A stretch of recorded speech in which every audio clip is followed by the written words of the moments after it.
Does everyone miss Taqueando? You know, my taco fest I did in 2019. I'm back, my friends. Taqueando is back. I'm teaming up with Level 8 in downtown LA on something I've wanted to do for years to bring back Taqueando. It's called Taqueando After Dark. It's just a 2-night pop-up of tacos and street food inspired by, you know it, Mexico. And we have LA vendors and we have Baja California vendors. So this is August 27th and 28th from 6 p.m. till 10 p.m. On the 27th, I've got Tomas Gastelum, who's from Mira Fireside in Valle de Guadalupe. He's coming in. Chef Rufo Ibarra from Orix in Tijuana is coming on the 28th. Both nights, I have Chef Eloy Aluri, who's from Tacos Royal, and he's a partner in the business, and he's a chef from Hermosillo.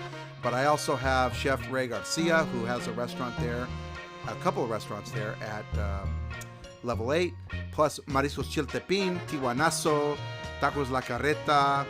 I have an incredible fruit vendor, El Jarocho is going to be there.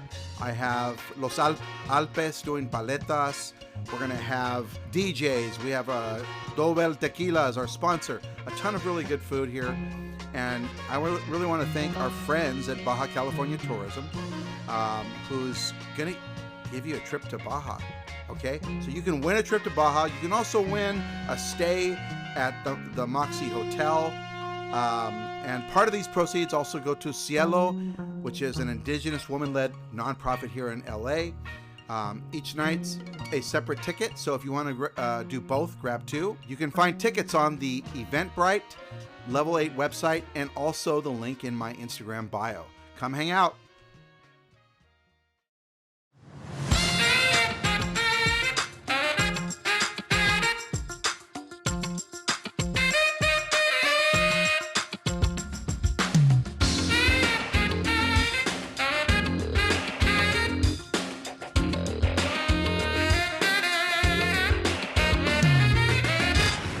Hey everyone, welcome to Taqueando. I'm your host, Bill Esparza, and this week I am speaking with Representative for Council District 4, Nithya Raman. Nithya is the first South Asian ever elected to the Los Angeles City Council. She's an urban planner with degrees from MIT and Harvard, co-founder of a homelessness coalition and candidate for mayor as a member of the Democratic Party and Democratic Socialists of America. That's sounds good to me. And her platform centers on reforming city bureaucracy and addressing the housing crisis with her urgent policies, which we desperately need. Yeah. Welcome to the podcast. Thank you so much for having me. It's an honor to be here, and I've been a follower of your work for years, so excited to be here. Yes, I that's amazing. Yeah. And you used my Mexico City guide I did. on this podcast. I highly recommend anyone who's watching to use Bill's Mexico City Guide to Restaurants. It helped us navigate the city and have some of the best food that I had ever had in my life. See, you have more patience than the influencers. Influencers were complaining that they didn't have a written list, No. So Yeah. thank you for that. And so we're here today at Las Margaritas in Boyle Heights. And this restaurant has been around since 1999 in this form. It's been around for over 50 years. And I don't know if you know this, but San Juan de los Lagos is huge here in Boyle Heights. I know this is not your district. But they're serving a style of food that's from that small town. And they really represent, I think, what's the best of Los Angeles in restaurants is these small businesses, family owned. It's all family working at the restaurant, doing a special dish from their hometown. And I think people in Los Angeles, locals here in Boyle Heights, love this place. It's an institution. But it's struggling right now, as you know. Los Angeles is having so many crises Yes. over the present administration and forces out of our control, like the pandemic and the LA wildfires. Yes. So the first thing I want to ask you about is ice. Yeah. You know, this restaurant is having so many factors that are making it, I mean, today it's empty except for us. Yeah.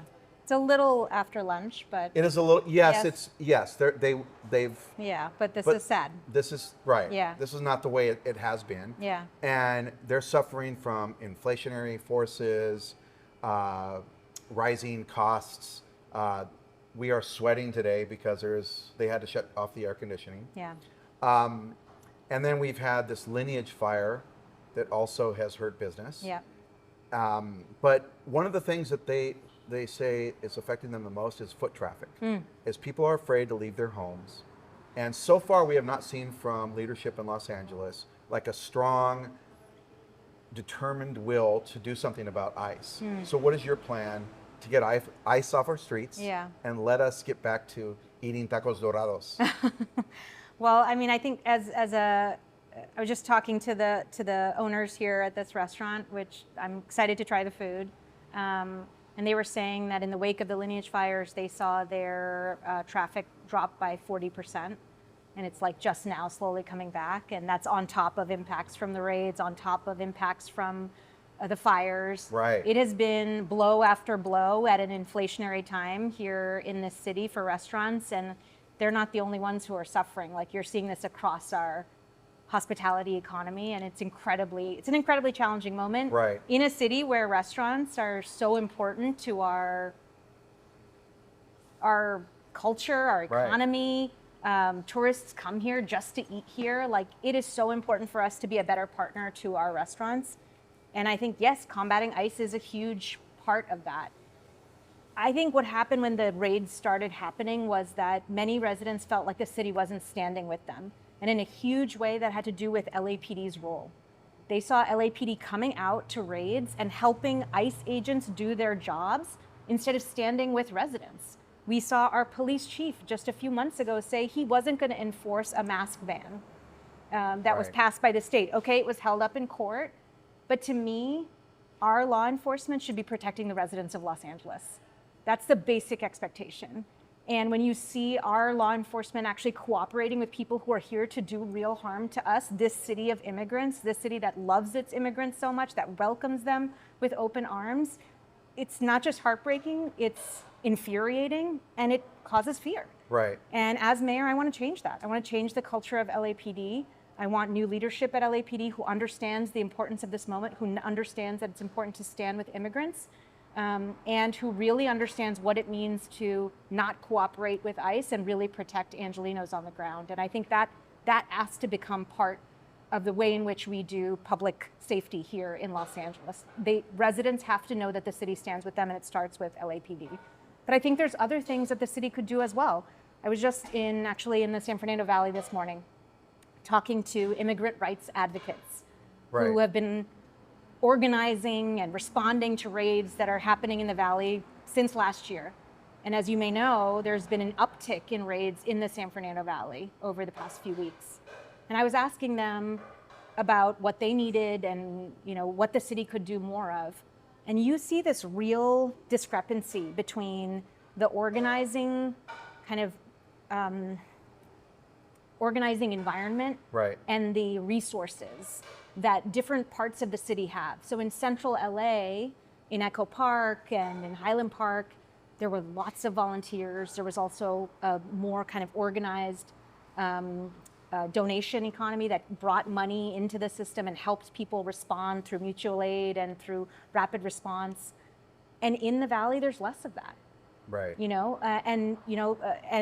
And they felt that difference. And I think it's the responsibility of the city to be the backbone of organizing. How do we actually prepare not just one part of the city, but every part of the city that's being impacted by these raids? How do we make sure that the mayor's office is at the forefront of linking together people who want to help and those who need help, and really making sure that this city can stand up for itself? We know that there's limitations in what we can do against the federal government. We're seeing that over and over again. But let's actually give us the tool to stand up in the way that we need to. And finally, I think we should be suing ICE. Let's sue the federal administration much more. We've seen a city attorney who has not been at the forefront of the lawsuits that actually reduced ICE raids in this city, that actually put a stop to these. The mayor and the city attorney, yes, they're another elected official, but the mayor has an important role to push the city attorney to take action on the issues that matter. And that's what I would be doing as mayor. Yeah, it's amazing because we see the will out there, right? Yeah. And there's groups like Unión del Barrio that are on the streets, Siempre Unidos. Yes. And they have organized. But yes, we do see like there's no connection to the government. Yeah. There's no support, no one standing behind them, no one giving them resources. They're doing it through crowdfunding, Right. and they're also up against their own injunctions from the federal government. Yes, that's right. And at great risk to themselves. I mean, people who are organizers are actually having FBI or federal agents come to their homes.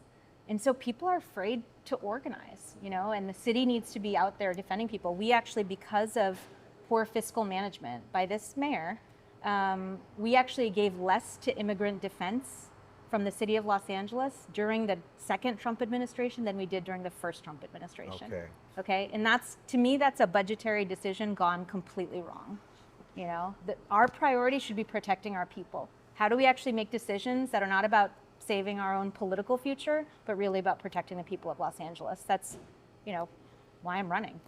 Yeah, and you know, I learned very recently that the LA mayor has a shared power position compared to like places like New York with the council members. Yes. And so, but how are you going to be able to get this done given that situation? And does the LA mayor have more power than we've been led to believe? The mayor actually has a lot of power. I know that we do share power in ways that the mayor of New York doesn't, right? And by the way, it's not just the council, it's also the county. Right? So social services, homelessness response, all of that is funded, mental health issues, all of that comes through the county. And so the mayor is presiding over a very fragmented power system. But the last charter reform process, sorry, this is going to get into the weeds a little bit. Let's do it. Under Mayor Reardon, he came in, he wanted to have more control over the city. He was a businessman, wanted to have more executive authority.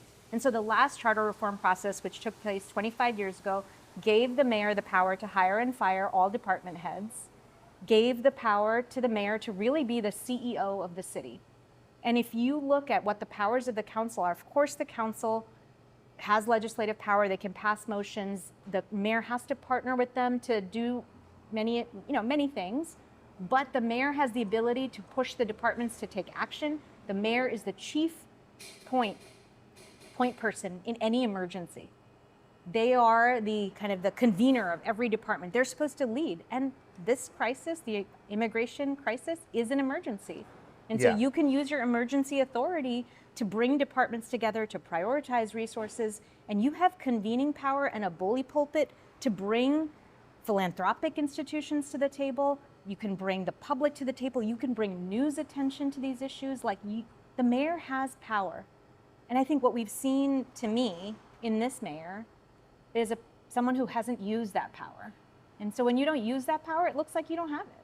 Yeah, I would agree that there is a leadership vacuum. And we're seeing, especially since we're seeing such strong leadership from Mamdani, messaging, answering questions, and questions that are meant to disrupt what you're trying to do, but he's handling it. They're doing it in Chicago, you know? Yeah. And I'm like, LA, people, we are so hungry for that energy, you know, and that leadership, and to do something about LAPD. Right. And not just give them more money to do this horrible job they're doing, which, you know, there's this trickle-up economy that's really being affected that people don't think about. It's like your domestic workers, your pickers, your farm workers, all these laborers, they go to street vendors. And those street vendors take that money and they're going to sit-down restaurants in their communities. Absolutely. And it just trickles up, and it's such a big part of this economy. But yesterday, I think Elias published this story about how millions of dollars in revenue are being lost in the Latino community. And a lot of those businesses are food related. We are a food town, we're a service industry town, we're a restaurant town. So again, some other factors that are affecting this are obviously homelessness, which brings so much national attention. And a lot of it's bots and craziness, but it is there. It's a reality. It's and real. Restaurants are feeling it. It does make it hard for them to attract people to come in. There are people that are very offended by it and don't want to go to restaurants, and they don't want to leave their homes, and they don't want to go to other neighborhoods. So what is your plan to because we need that help. We need that help. It's in every administration. It's not a new problem, but no one. There have been some progress, right? But a lot of those people in this recent campaign by the mayor have ended up back on the street. Yes. Homelessness is very, very real, and it is really important for the city to address. I actually spent a lot of time so far on this campaign talking to a lot of small business owners, restaurant owners, retail storefronts, people who make the neighborhoods in our city beautiful and lively, and asked them what the city can do for them.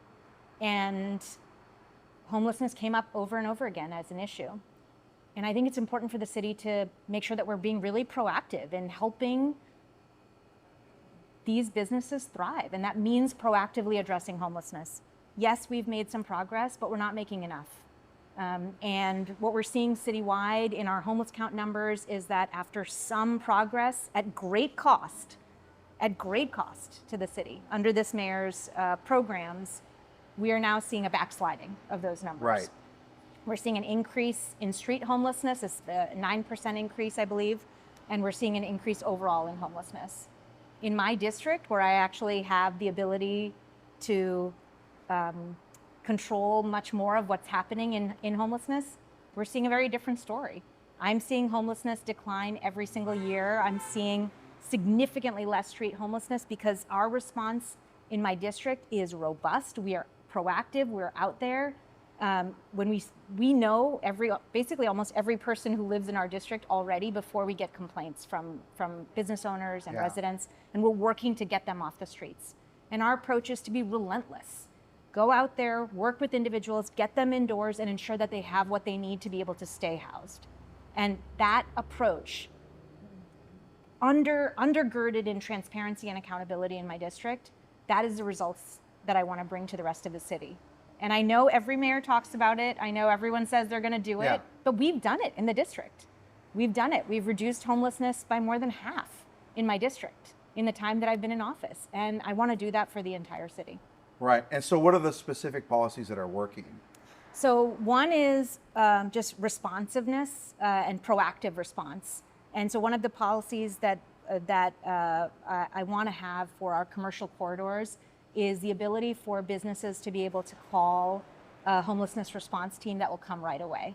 We've seen this piloted in a couple of commercial corridors, but we want to make sure that every commercial corridor that we have, where you have a lot of storefronts, they're able to have access to those resources so if someone comes out, if someone is, in your establishment and you don't feel comfortable talking to them because they may have some mental health challenges, the city will actually come out and help address that person's needs, that they can get them into a shelter bed, that they can provide them some support. That kind of proactive outreach is possible to provide on so many of our commercial corridors, and we want to be able to ensure that neighborhoods have access to that. We also want to make sure that every single piece of our homelessness response system is working better than it is right now. And we can't do that without auditing every dollar, and I'm partnering with our city controller to do that if I'm elected. He endorsed me in this campaign. I saw that. Yeah, very exciting. And he wants to fix the homelessness system. And we will be partners in that. We're not going to shy away from bad numbers. We're going to identify the problems and we're going to fix them. And we're going to make sure that the system is working as well as possible. In fact, already, thanks to our partnership, he found that shelter beds in this city were only 3/4 full. I looked at his audit, and now shelter beds are 94% full in the city. We're filling every bed across the city. So you think there's just been, while there was progress, there's not follow-up? There's not follow-up, and the dollars and are just not consistent. Yeah, dollars are just not being used effectively. The Inside Safe program, which is the mayor's signature initiative, is only one piece of the city's response, but it's incredibly expensive. Some of those hotel rooms are costing $100,000 a year per person, and people are staying in those rooms for a year or more. We have to be able to have a more sustainable response if it's going to work. I've demonstrated what it is. We can bring that citywide and really make the city responsive on this issue, and I know we can make progress. In fact, I've committed to reducing tents and encampments by half by the Olympics, and actually addressing all of them in the city by the end of my first term. Okay. And I believe it's possible. We just have to work at it. I hope so. And, you know, one of our friends of the podcast, a restaurant, we'll shout them out, Evil Cooks. You know, one of the things that they brought up is the trash, right? Now, I don't know, have you seen these Instagram accounts like South Central Cleanup? Yes. So I'm like, where's the city? Yeah. Why you've got people that are they're crowdsourcing funds, yeah, and they're out there and they're really making an impact, yeah, and they're even coming back to the same spots. But there's no, like, why isn't the mayor and other why aren't they standing next to these people and giving them more resources? Yeah. Like, because obviously the city cannot afford to clean up all the trash. Can it? I think it can do much better than it's doing. So there used to be, at the Bureau of Sanitation, which is supposed to pick up all the trash in the city, there used to be a program through which you looked at where illegal dumping happens, because guess what? It happens in the same places over and over again, and targeted those areas with resources. That program, the data went away, and that program went away under this mayor's leadership. Let's put it back. We have, in fact, residents in Los Angeles approved higher fees for the Bureau of Sanitation. So we're now paying more for our trash services in the city. It is not a problem of resources to be able to clean our streets. It is a management problem. And you need real data about where trash is. You need a functional 311 system. Our 311 system sometimes works, but sometimes doesn't. And we need to be able to have the Bureau of Sanitation respond when they get complaints quickly and proactively where they know illegal dumping is actually happening. And would you also be open to, you know, the other problem is just the culture of littering and dumping. Yeah. And there's nothing ever brought up about it. Yeah. And I think about other parts of the world where they don't do this. Yes. Like Japan, famously. Yeah. Yes, Singapore. Yeah. But like, there's no campaign or any kind of education here to try to work with that. I think the Metro has done some work on that. Yeah. And they actually do have crews come in and clean, which I didn't see before. So like, it's possible, but I think just beyond just cleaning up, would you know, really make this a part of your platform? You know, it's a cultural shift that has to happen. Yes. And I think it has to happen from the city first. Like, the city should take pride in itself. And you know, part of the reason I'm running is because I felt like there is this culture in City Hall that takes Angelenos for granted, that we can actually pay more and get less in terms of services and outcomes from the city. And what I've heard from residents, from whether it's in South LA or Studio City, no one wants that, you know? Right. No one wants that. They expect more from the city, and we should stand up and deliver more. And I think it's absolutely possible. Like, the city should be setting the standards for cleanliness. We've seen a decline in those standards. Let's bring them back up again. Let's address graffiti. Again, poor fiscal management led to a cut in our graffiti program, and now there's much more graffiti across the city. Right. Some of it's beautiful, but a lot of it is adding to the blight. And I think we need to be able to go out there and do the work. And I believe every resident of Los Angeles deserves that. And so you would work with these groups? Yeah, 100%. But also, they shouldn't be doing the work. The city should, frankly. That's what I believe. Well, right, and they're doing it because the city is not, right. right? So I love these groups. I follow a lot of them. Clean LA with me on Instagram. Yes. And there's a South LA cleanup guy that I follow. Yeah, I like the calling out of the Starbucks customers. Starbucks is like part of the problem. 50% of our trash. Okay. So the other thing that restaurants are facing right now is rising costs. Inflation is just murdering them. The food costs, tariffs, that are, you know, something that Los Angeles, you as if you were the mayor, you could not control. Right. But there needs to be something done, because what's happening is the minimum wage is going up, and like, that is a valid thing. People want that. Right. But it's like all the burden is being put on small restaurants that right. are, and it's what's happening is, our district is becoming a Raising Cane's place, instead of all these small businesses. Right. Right. And so small businesses can't keep up with these chains. Right. And which we don't want. I mean, not everywhere. Yeah. And so is there anything that you can do about rent for restaurants? All these large commercial groups that are coming in and jacking up the prices of rent. Yeah. Landlords that don't have any interest in the culture of the city, And, you know? and are keeping storefronts empty. Right. They'll come in, they'll take over, they'll kick out every tenant, and then you see empty storefronts. Right, and then you have, you know, in other cities, Yeah. like in Denver, they're doing a program where you get a percentage of the sales. If the restaurant's doing well, Yeah. you get a percentage, and your money, you increase the amount of money you get from the property. But you're not just like here. A restaurant's successful for a few months and they're Right. jacking up their rent. Oh, it's just crazy. I want to learn more about Denver's program because we're really trying to look for ways in which we can both push landlords to do better and incentivize landlords to do better, because the situation that we're seeing right now is not good. So there's an effort to reduce harassment by landlords, because yes, tenants, like people, face harassment from their landlords, and the city should stand against that, and Right. we have. So do commercial tenants. I talked to a small business owner recently in Highland Park who said that their landlord basically refused to give them a long-term lease, like force them to be month to month, and then jacking up the rent, Right. you know, at will, right? So that feels unfair. You should be able to get a lease if you're a long-term tenant of a landlord, and other kinds of kind of taking away services that they're providing and things like that. There's real challenges that tenants are facing from commercial landlords, and I think that's something that's worthy of investing in as a city to try and stop that. Yeah. Other cities have put in place a vacancy tax for, you know, a disincentive for landlords to keep storefronts open. Those can be, I've researched those extensively. I'm exploring them. They can be hard to administer, and they've had mixed results where they've been implemented. So I think it's really important to design it carefully and to make sure you're doing it right. But that's something that the city could look into. But there's also incentive programs. So can the city sublease from a landlord and allow small businesses to set up there as pop-ups or long-term, like San Francisco does? I think it's a new program there. Yeah. And those restaurants and pop-ups have actually stayed in those spaces even after the pop-up is over. Right. Because of how successful they are, and they've revitalized neighborhoods through that.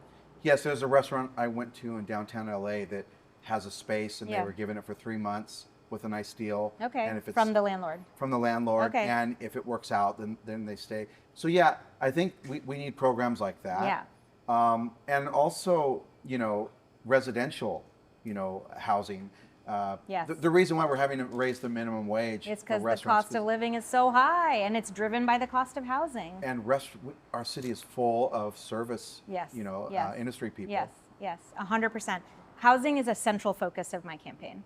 Housing costs in the city are way too high, and they are high because we have not allowed housing to be built where people want it to be built, and because we don't have enough protections for renters that are enforceable, right? Right. And I've tried to do better on both, and I want to do better on both as mayor. I want to create a real office of tenant protections, enforce the laws and enforce the rights that renters have here.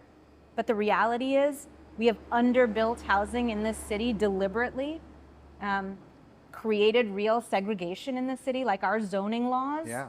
are segregationist laws in many ways, right? And we need to desegregate the city, build more in neighborhoods that have resisted new housing in the past, and make LA into a place that welcomes young people, welcomes service workers, welcomes entrepreneurs, dreamers.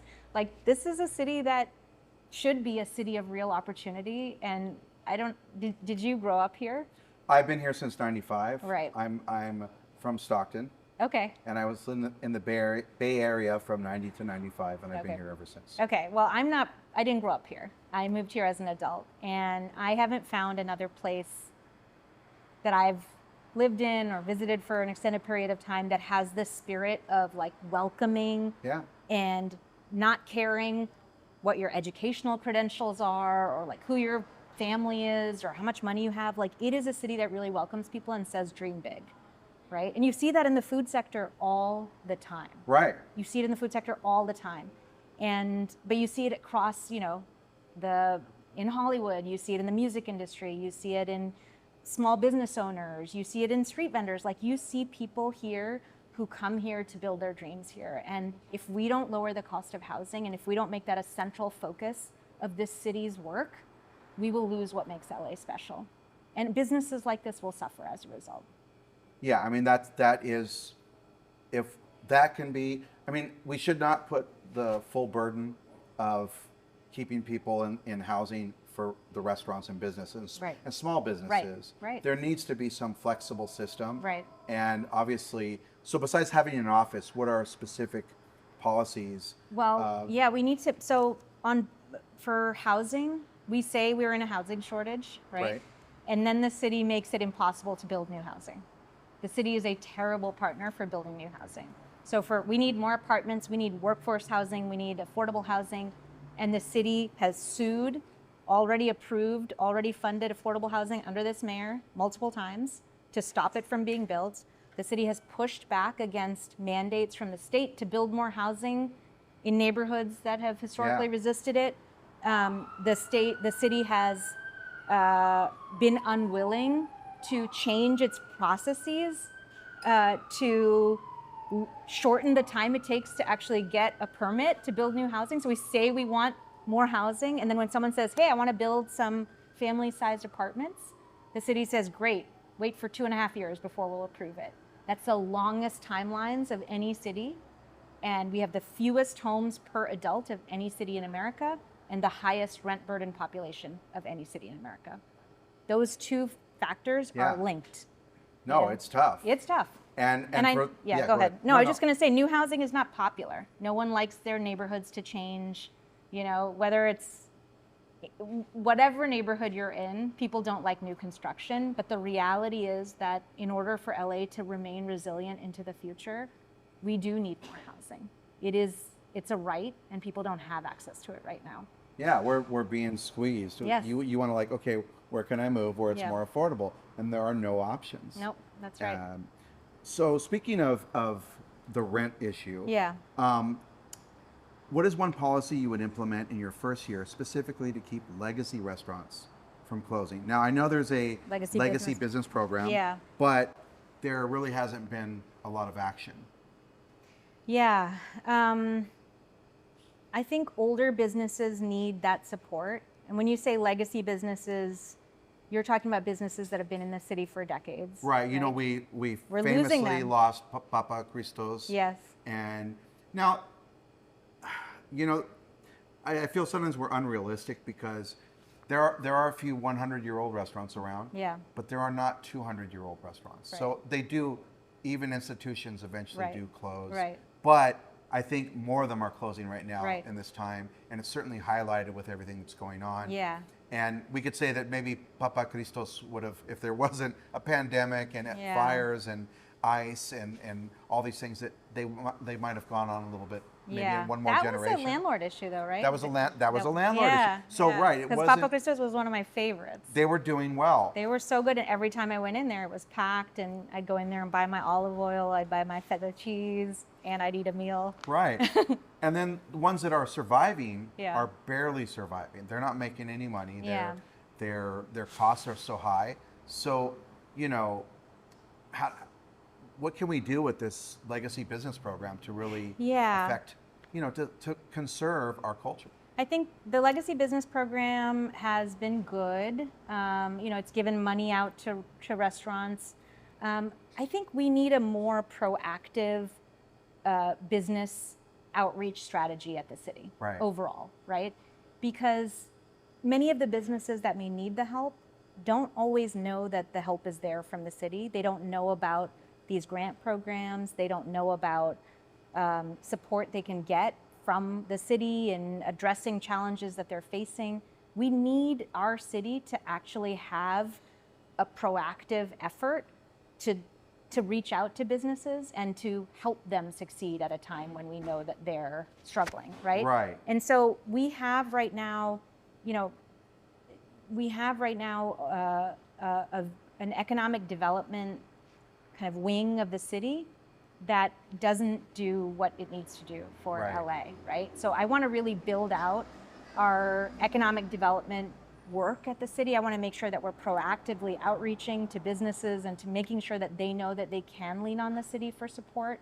And I think doing that work can help legacy businesses, particularly those immigrant-owned businesses that may not know that those resources are available out there. Yeah, there's not great messaging about that at all. It's very obscure. It's hard to find. How many people know about it? How many people can access it? We've done programs in the Valley, partnering with groups like Icon CDC to go out there and talk to entrepreneurs and help them start a business. We should be doing that also for legacy businesses and older businesses to make sure that they have the support that they need. We actually put in place a Jedi zone in our district in Reseda, and it was a good program, but needed more partnership with the city to actually be really effective for those businesses. And businesses found it hard to use the resources that were coming from the city. They could have made facade improvements, they could have gotten money for investments in kind of improving their facilities, but it was a long process, the money came late, and I think it was challenging. I'm also looking to the Olympics to say, how can we ensure that this international event, is not going to harm us, that it's not going to invite ICE into the city, then it's not going to bankrupt the city, which I think we need to do a lot more work to make sure that that happens, but that it actually benefits these older businesses that are the heartbeat of Los Angeles. How can we make sure that they're signed up for the procurement programs? How can we make sure that when they're looking for food for events and venues and country, when they have each country has a hospitality house and they're looking for food for those, that our businesses, our old businesses and our valued businesses are actually getting those contracts. That will require work on the part of the city to make that happen and to make sure that these businesses benefit from the influx of tourists that come in for that event and the tourists that will come in the years after. Because actually when tourism goes up during an Olympics is in the years afterwards. And so we're going to see more people coming in. So let's make sure they're going to the places that we're proud of here in Los Angeles. Right. So yeah, now on that subject, there's a program that you have in LA that just got $47 million in catering jobs. Procure LA just got $47 million. And there are restaurants that are in this program. Okay. But so many people don't know about it. I personally have reached out to friends and said, hey, you could do this. It's for small businesses. But under the current, the way it works right now, it's like the lowest bidder. So people who are just getting in have to take contracts where they don't really even make money until they finally get to the good contracts. So there needs to be a system that our restaurants can be put to work as they did during FIFA. Many restaurants throughout the city were involved in Fan Fest and other things. So we have the Olympics coming up. And then there's all kinds of things that the government does. We really should put our restaurants to work.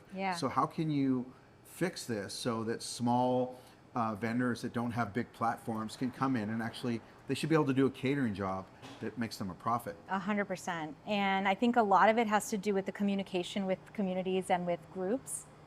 And the city doesn't often act as a partner for the community, right?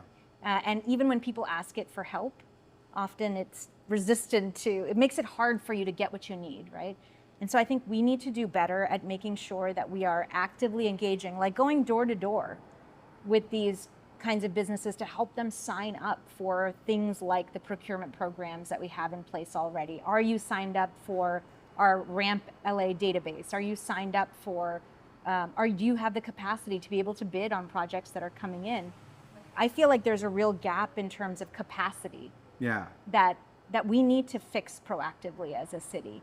And some of this work has been done, but I think a lot more needs to be done in order to make sure that big events that are coming in really benefit Angelenos. And I will say it's not just the Olympics. Like we have multiple big stadiums here that regularly bring in, and concert arenas that bring in thousands, tens of thousands of visitors to this city. Like this is part of how people come and visit LA now, right? Is for these big events. And so let's make sure that our economy is organized around actually helping small businesses benefit from those events. That will take real work from the city. This mayor actually folded our economic development department into the community investment department. We've actually moved away from investing in economic development under her leadership. I want to actually invest in economic development. I want to make sure that we have staff at the office who are focused on that. And I want to make sure that we have resources at the city that can actually go out into communities and make those kinds of connections. And it is completely possible to do it. You have to feel that urgency. You have to feel those connections to your community, and I feel that. The will is out there.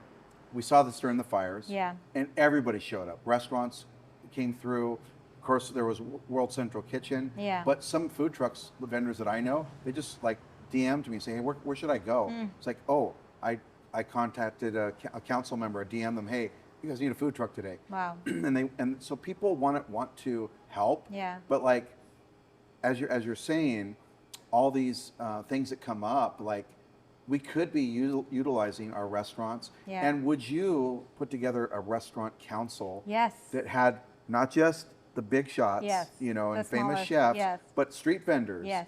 and, you know, fruit vendors Yeah. on that could talk to you and give you ideas about how to, you know, help them. Yeah, 100%. We have already had those informal councils, a few of them, and I've actually worked with street vendor groups to make sure that the city costs for getting a street vendor permit are what they should be and not so exorbitant that vendors never get a permit from the city. We can't make it hard for vendors to operate in LA, especially in a city where street vendors are so much a part of our public-facing image, you know? Isn't it crazy that maybe one of the best places to eat tacos and street food in America has this legal problem that just won't, you know, Oh, get related to fixed? vendors? That we can't legalize street food? Yeah, it has been an ongoing challenge. I know the city's been engaged in this in many ways. We need partnership with the county, right? The county gives out the health permits. The city gives out these, like a license to operate. And between the two of them, we've overregulated this That's always a industry problem. so much that I think at one point a cart that fit the regulations that the county health department was asking would cost like $2,000 or something to put together. So obviously these regulations need to be rationalized, right? Right. You got to make it easier for people to operate. Well, right. So I actually have a plan. Yeah. Oh, well, will you be part of my council? I Yeah, would. yeah. You know, so when I see a street vendor that has some, you know, the big issues, and again, I go to street food all over the world, Yeah. and where it's not regulated too heavily, and the main thing I look for is like just some cleanliness, Yes, right? yeah. Some basic sanitary practices. So instead of bringing in this restaurant level Health code. or even a food truck level health code, what does a street vendor need to improve? Right. They don't need to match a food truck or a restaurant. They Right. just need to improve. Right. And it could be just hand washing, offering surf save courses. Okay. You know, where they could learn basic food preparation practices, wearing gloves. Right. Some of them do already. Yes. But some of them will handle money and food. I see that in Mexico sometimes, and I still risk it when it happens, and nothing's happened yet. But I would rather not see that. Right. You know, and so just like educating vendors, Right. giving them some tools, giving them support rather Yeah. than just giving them tickets. Right. I think is the way to improve, because what do we want? What's the goal? I think the goal should be to improve cleanliness on the streets and educate the vendors, but we certainly can't have the same set of codes. Yeah. You know, That's right. because people like us, you know, we eat on the streets and we're like, we don't need the codes. We're good. This is my favorite stand. I go to it. Yeah. I'm a regular. Yeah. I don't care if they're not, you know, up to code or whatever, because there's no code that's available to them. Right. But just rational, you know, codes that exist for the different types of vendors. And I know there's been effort to give them coded street carts. Okay. There's a company that does that. Yeah. But like, you know, it shouldn't be that hard. It shouldn't be that hard. Yeah, I agree. And I think a lot of what we're doing in the city is making it really hard for businesses to operate, entrepreneurs to operate, in general, right? right? In general. So whether it's street vendors or even the alfresco dining program, which was such a lifeline for businesses for restaurants during the pandemic, that they could easily open up an outdoor dining area. Then we tried to make it permanent at the city and then made it really expensive and really complicated. And I think as of this year, only like 20% of the temporary alfresco permit holders have actually made permanent these outdoor dining programs. Why not just make it free? And why not just make it like you follow a set of rules and you can do it? And we'll come in and we'll audit, but rather than having you go through a long licensing process, just follow regulations. Make sure you have this much space on your sidewalk. Make sure you're this far away from, the doors or from a driveway, and you can do it. And I think making it simpler for us to be able to have these interventions in our city, whether it be street vending or whether it be sidewalk dining, that actually can beautify and make street spaces feel livelier and more attractive and welcoming, like that could be really exciting. The most beautiful thing to see is to walk down a busy street of people sitting outside. It's, whether it's Italy or Mexico or Brazil. Or LA. Or LA. It could be LA, right? Yeah. I mean. And you are seeing it more and more. I feel like there's a culture of that. That is a shift that's happening in Los Angeles, slowly but surely. And, everyone here complains, whether they're street vendors or is the permitting, Yes. And like it's so complex, and there's so restaurants are opening with debts because they're waiting for their approval. Yep. And sometimes they're sitting there for a year and they're paying rent. Yes. And so now their investment that was $500,000 is now $1.2 million. Yes. And so why can't we just have one form? This is what they're doing in other states. Mamdani has an office that directly incentivizes businesses and helps them through the process. Right. And this red tape, why can't we get rid of it? And I mean, from mayor to mayor to mayor, no, they're just ignoring this, Yeah, well, we have on our small business, our hospitality platform, we talk about this exactly. And I want to create a shot clock, a deadline by which your permit application has to be approved or not. And the city doesn't have that right now. So it can dither on these applications while you're paying rent. I think any week where you're not making revenue, you're paying out something like $3,500, a week on that establishment, right? So I've heard some estimates, and it's just an astounding amount of money for a small business owner to have to take on before they're making a single dollar in the door. And the city should be an active partner for businesses as opposed to an obstacle. And that's a cultural shift and a process shift and a programmatic shift that I really want to bring and inculcate into the city of Los Angeles. Right now, it feels like no one is really watching. No one is asking DWP, the Department of Water and Power, which ends up being one of the most expensive and slowest partners in the city, to answer their questions, to make sure that businesses are opening, to make sure that new housing is opening. They just are not held accountable. DWP should be at the table, should be held accountable, and should not be adding to the costs of entrepreneurs here in the city of Los Angeles. Did you know that here in LA, we are opening half the number of new businesses that we were from 10 years ago? That seems about right. It's sad. It's sad. It's sad that that's where we are right now. But people are opening restaurants in other places. They are. And businesses. Yes. They're moving them because it's just easier. It's difficult. And we have this reputation now. We do. Like we're not welcoming to restaurants and small business. No. And again, everybody who talks to a small business or a restaurant, they say the same thing. We're struggling right now. It's not great. Right. Nobody's like, there are places that are doing incredible numbers, but even some of them are saying, well, we're just not making a lot of money. Right. But we're busy. Right. And so the margins are so thin. The margins are so thin. And all of the restaurateurs I've spoken to through this campaign and in the district, it's a labor of love. They're not doing this to make huge profits. They're doing it because they love restaurants. They love being able to make people happy with a meal. And we're making it so difficult as a city. That must change. That absolutely has to change. And again, it's a cultural shift that has to start from the top. And I value restaurant culture so much. It's so integral to LA. It's so integral to what makes this city great. And I really want to make it a place where people want to open restaurants again. I talked to too many restaurant owners through this process who said, I'll never open a restaurant in LA again. I want to change that. Yeah, I mean, I know who you're talking about. So we were talking about the challenges here at Las Margaritas. Yeah. The foot traffic, but Lineage fires. You spoke to them about this. Yes. So there's not much being done about this. It seems it's this rotting stench is happening there, and we're not hearing any messaging on it. We don't know what's going on. So what's your plan to take care of the situation here and respond to crises like that in the future? Yeah, what we saw with the fire when it started was, to me, not what I wanted to see in terms of emergency response here.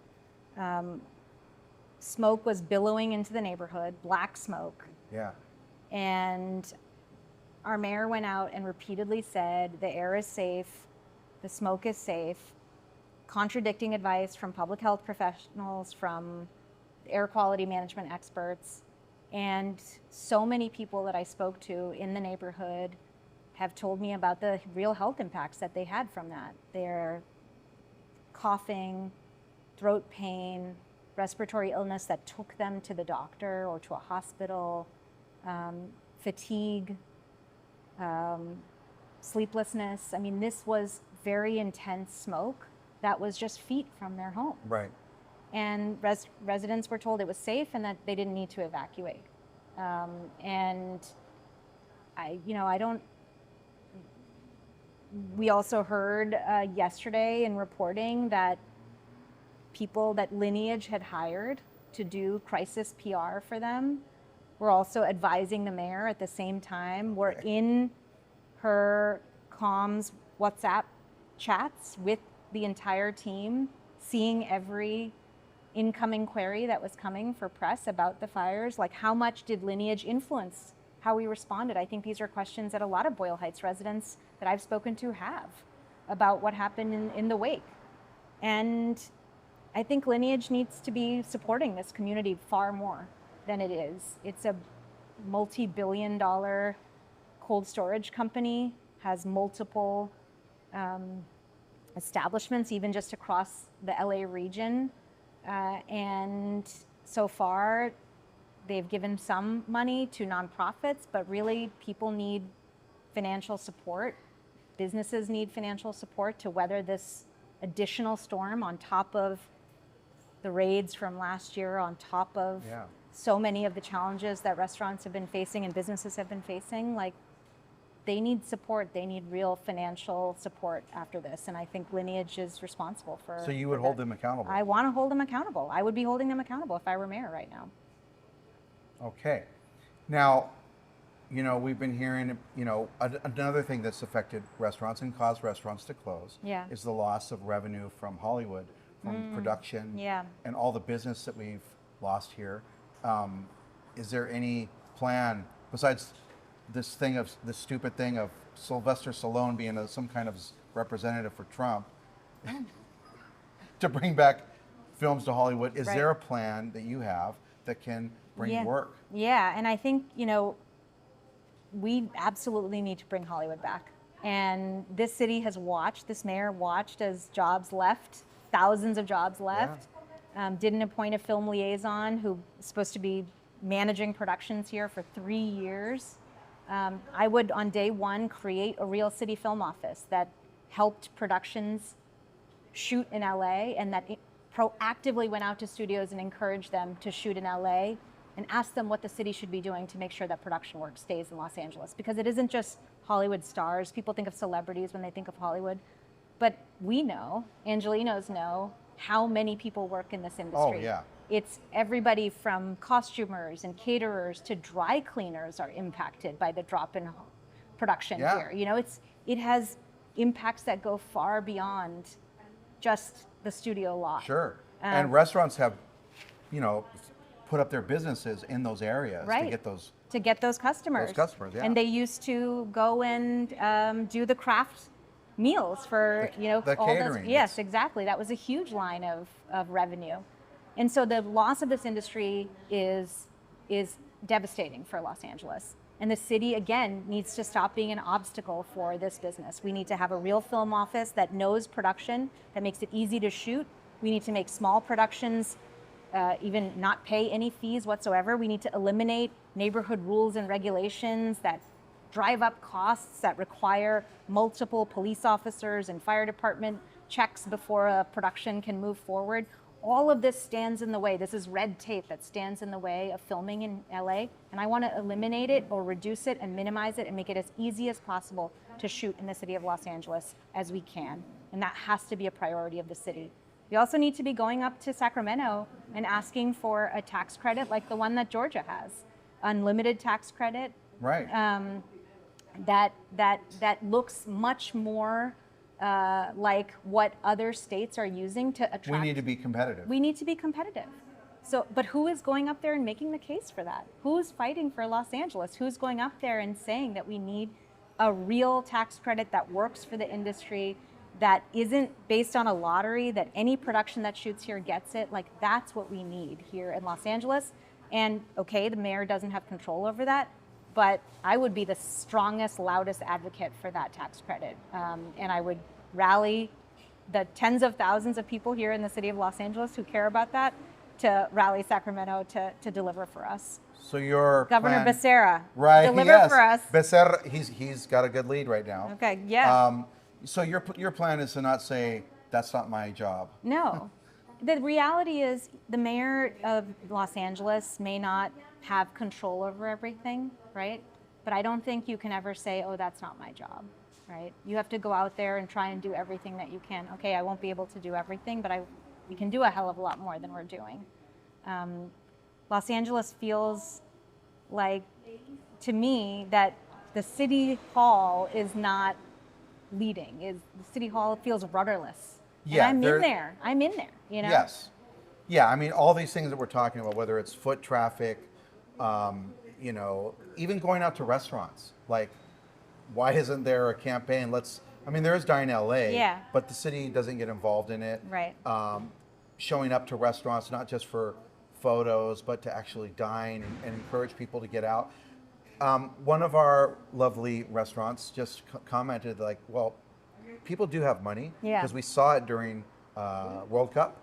Yes. And restaurants were full. Yeah. And jam-packed, and people want to have fun, even though, you know, we're living through this very difficult time. Yeah. So people do want to go out, and so there needs to be more of a push to create environments where people feel comfortable and safe to go out. Yes, and you like in Los Feliz, which I represent right now, we've done, and in Studio City, which I also represent in Council District 4, for some of the areas where there's kind of small commercial corridors, we've invested and partnered with the bids to put in string lights to slow traffic, so that people feel more comfortable walking and shopping and being there, so that those areas, to change parking so that there's easier parking and access to the neighborhood.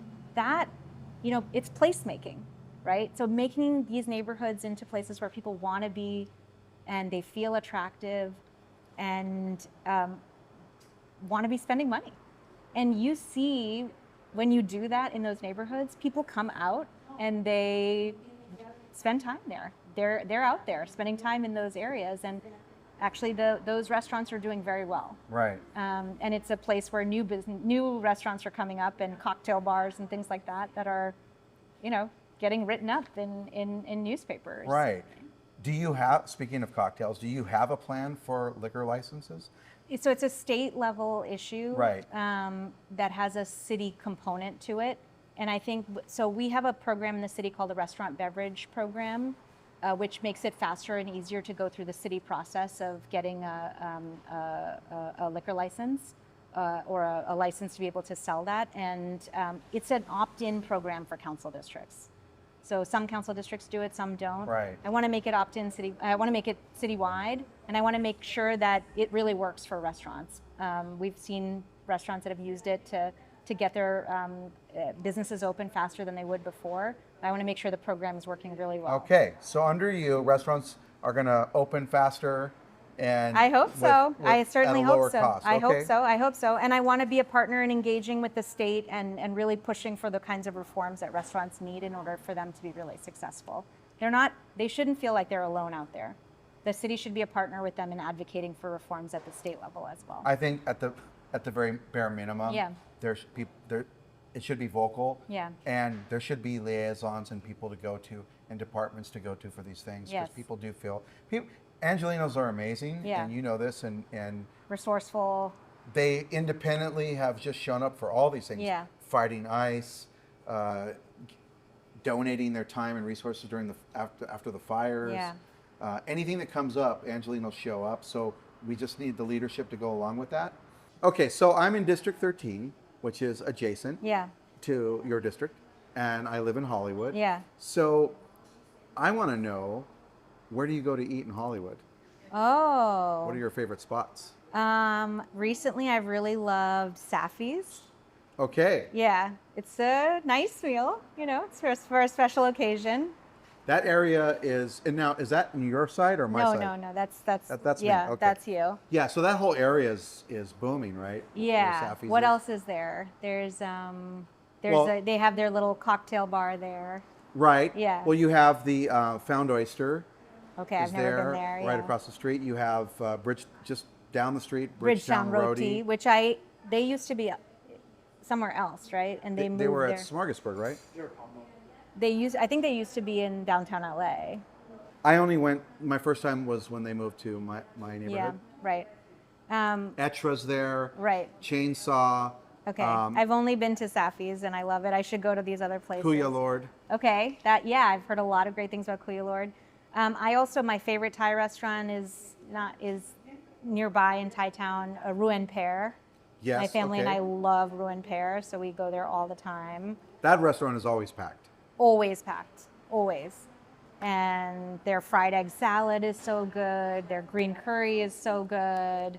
It's just incredible. They have, I'm a vegetarian, Yes. so you can probably tell from the things, what I'm talking about, but I eat eggs, so I love that restaurant. So those are two of my favorite places. Somewhat close to you. So Ruin Pear, Safi's. Yeah. You got any other spots you love in the neighborhood there? I don't know about that neighborhood. I'm trying to think. Or in one of your part in District 4.